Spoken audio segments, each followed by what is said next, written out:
그런 측면에서 봤을 때 지금 김건희 여사에 대한 어떤 공격이 여성성을 공격하는 듯한 민주당의 공격들이 악랄함이 많이 좀 보이는데 그 중에서 특별법을 지금 일단 이제 큰 틀에서 볼 때는 그때 이제 최서원 씨 프레임, 그때는 주술 프레임 같은 걸 많이 걸었지 않습니까? 이제 박근혜 그렇죠. 대통령이 꼭두각시였다 이런 식의. 그러니까 그러면 사람을 선동하기 좋잖아요. 이제 그런 선동 프레임이 굉장히 능합니다. 그리고 지금 경우에도 그래서 대통령의 영부인을 굉장히 이제 악녀처럼 혹은 또 막 그 대통령을 휘어잡아서 네. 막 이렇게 하는 것처럼 프레임을 딱 씌워놓고 그러고는 그 막 그런 방향에 끼워 맞춰서 선동을 하면은 우리 국민들이 굉장히 싫어하는 거 딱 그 프레임이 작동하기 쉬운 거죠. 이제 그 민주당의 전부는 아니겠지만 그래도 상당 부분이 그런 부분에서 그 같은 식의 그런 프레임을 씌워가지고 막 선동으로 끌고 가려는 노력을 많이 보여왔다고 생각되고요. 그 중에 이제 대표적인 것이 지금 도이치 특검법이라고 불러야 된다는 이제 김건희 여사 실명을 자꾸 거론하는 게 그 자체가 이제 인신공격적인 요소가 있다. 프레임 전환을 해야 된다. 그래서 이제 뭐 소위 도이치 특검법 이런 것들이 그 위헌적이다. 저는 이제 언론을 통해서 기자회견도 하고 주장을 최근에 했었는데요. 네. 이게 이제 제가 소위 최서원 씨 특검법하고 언론에서 단순 비교를 하면서 놓치고 있는 부분이 그때 최서원 씨 특검법이 위헌적이라고 저도 문제 제기를 하고 그 여러분들이 그래서 헌법 소원까지 가서 헌재에서 결정을 한번 받은 게 있습니다. 그때도 그 지금 그 민주당 쪽이 주장하듯이 야당이 특검을 정하도록 실제로는 야당이 추천한 2명 중에 대통령 1명을 골라야 되니까 실제로는 야당이 거의 특검을 정하는 식의 법이었는데 그때도 그렇게 했으니까 이번도 그렇게 하는 게 뭐가 문제냐 이렇게 나오는데 이제 그런 부분이 당시에도 문제가 되었는데 헌법재판소가 국회의 재량권을 존중한다. 입법 재량권을. 그러면서 뭐라 했냐면 여야 합의를 했다 이겁니다. 여야 대표가 완전히 합의를 한 거기 때문에 그거는 일종의 위임을 한 거라고 볼 수 있다. 국민의힘 당시 계열이. 그렇지만 이번은 완전히 다른 거죠. 그때 당시 헌법재판소의 논리에 따르더라도 이번은 완전히 합의가 전혀 안 되고 있거든요. 야당 일방이 완전히 강행하는 거죠. 네. 그렇게 하면서 자기들이 정하는 거란 말이에요. 정쟁의 한 당사자가 완전히 자기들 입맛에 따라 고르는 거죠. 그거는 부당하죠. 그래서 이거 부딪히고 있는 이 한쪽이 자기 마음대로 국가 원래 중립적이고 객관적인 수사권 검찰권이 있는 것을 행정부 쪽에 의해서 오염된다, 편파적이다 하는데 그러면 야당에 의해서 오염되고 편파적인 것은 없느냐? 자기들이 이렇게 계열로 생각하는 노무현 대통령 말에 이미 국가의 수사권, 검찰권은 거대 야당으로부터도 보호돼야 된다. 그 지금 누구 말이냐? 노무현 대통령 말이에요. 노무현 대통령이 그런 논리와 말을 하면서 거부권을 행사했습니다. 대통령 측근 비리에 대한 특검하는 것에 대해서. 그러니까 자기들의 그 당의 앞선 선례가 이미 자기들이 하고 있는 행동을 부정하고 있는 거예요. 그게 헌법적으로 보더라도 그 말 자체는 노무현 대통령의 말이 맞다고 봅니다. 이 국가의 중립적이고 객관적이어야 할 수사권은 행정부로부터도 당사자가 되면 오염될 수도 있지만 거대 야당에다가 맡겨서 능사가 아니죠. 그 사람들도 정쟁의 당사자인데 그 사람들 편파적으로 끌고 가면은 중립적 객관적 수사권 검찰권이 되지 않는 것이죠. 그리고 이제 좀 더 심화를 해보면은 수사권, 검찰권이라는 것은 헌법 질서에 따라 준사법기관적 성격으로 공정성, 객관성을 갖도록 이렇게 정하고 있는데 이걸 계속 특검하면 특검이라는 건 이제 헌법적으로 정해진 검찰기관 외에 새로 세우는 거죠. 국회가.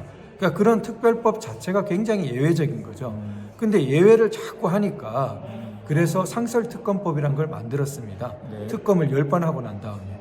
그러니까 법으로 그러니까 어떤 차이가 있는 거죠? 상설특검법은 그 특검을 정하는 것을 추천위원회를 두는데 대한변협도 참여하고 뭐 법무부 차관도 참여하고 이래가지고 꽤 중립적으로 좀 정할 수 있도록 물론 국회도 야당만이 아니라 국회도 한 4인 이래서 총 7인이 정하도록 해서 상당히 객관적이고 중립적인 특검 임명이 가능하도록 하고 있습니다. 그럼 그런 법을 정해놓고 우리나라가 근데 지금은 그걸 안 쓰고 아예 다른 또 예외의 예외를 또 하는 거예요. 이런 것이 계속 그거는 법이 아니라 그 상권 분립을 파괴하고 일반적인 규칙성을 가진 법이 아니라 그때 자기 권력자의 입맛에 따라 하는 명령, 포고령, 그건 법이 아니거든요. 법의 정신에 맞지 않는. 민주당은 지금 그러한 법치주의의 법의 정신을 완전히 무시하고 있는 거, 파괴하고 있는 거라고 생각합니다. 그런 부분에서 이제 위헌적이라는 거. 옳은 방향이다 결정 생각하시는 거죠? 지금 일단 이제 행사된 마당에서 봤을 때는 이건 이제 위헌적인 법률이니까 네. 사실 통과되지 말았어야 될 법률인데 막 숫자만을 믿고 통과시킨 거니까 다수가 통과시켰다고 해도 우리나라 헌법 질서는 위헌적인 법률이 있을 수 있다고 보아서 헌법재판소에 위헌법률 심판 기능을 두고 있거든요. 그러니까 다수가 통과시켰다고 해서 그게 반드시 합헌적이라는 보장이 없습니다. 그러니까 대통령의 거부권도 있는 것이고요. 좀 잘못된 여론조사라고 생각은 하지만은 여론조사도 이번에 10년이라서 많이 나왔잖아요. 그 중에 상당히 어떤 결과값은 특검 받아야 되는 거 아니냐는 의견도 꽤 많은데 이런 분들을 어떻게 또 설득을 좀 해야 될까요? 글쎄 이제 그 민주주의 사회니까 국민의 뜻, 소위 다수의 뜻에 따라야 되는 거 아니냐라는 부분도 맞습니다. 검증된 어떤 공정하게 형성되는 공론이 있다면 그 공론이 중시되어야 되는 것도 맞죠. 그러나 우리는 자유민주주의는 다수결만이 아니라 법치주의를 큰 하나의 기둥으로 하고 있습니다.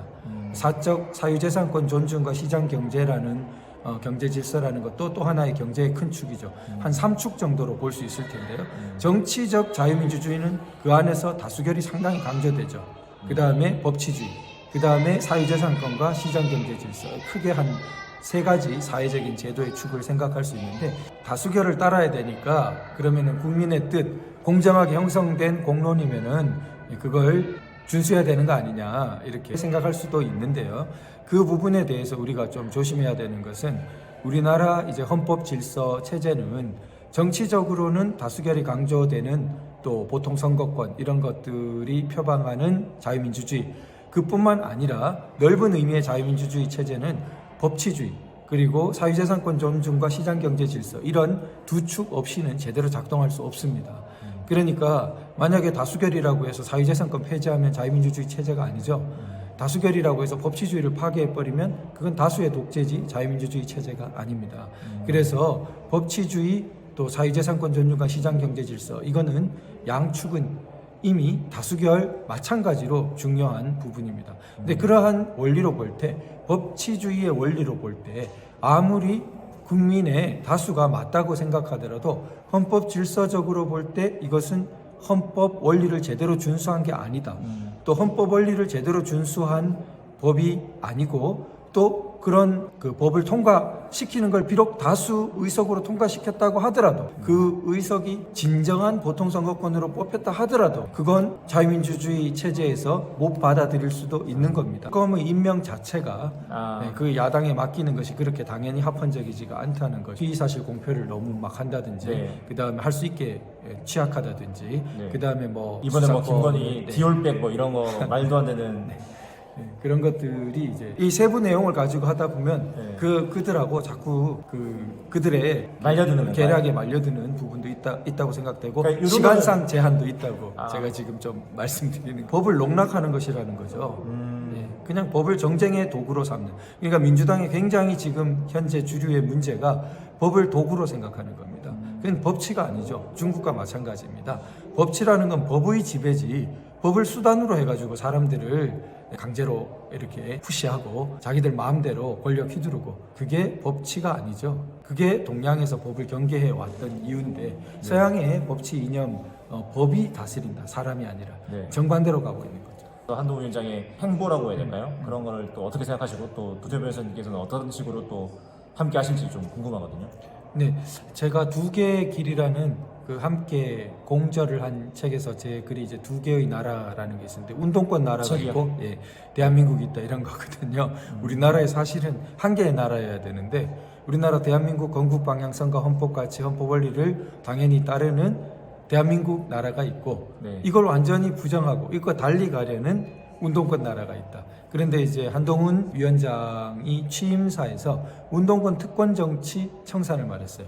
대통령 신년사에서도 그 이권과 이제 잘못된이란 말을 붙이고 싶은데 이권과 잘못된 이념에 따른 그러한 부패 카르텔에 대해서 그 말씀을 하셨습니다.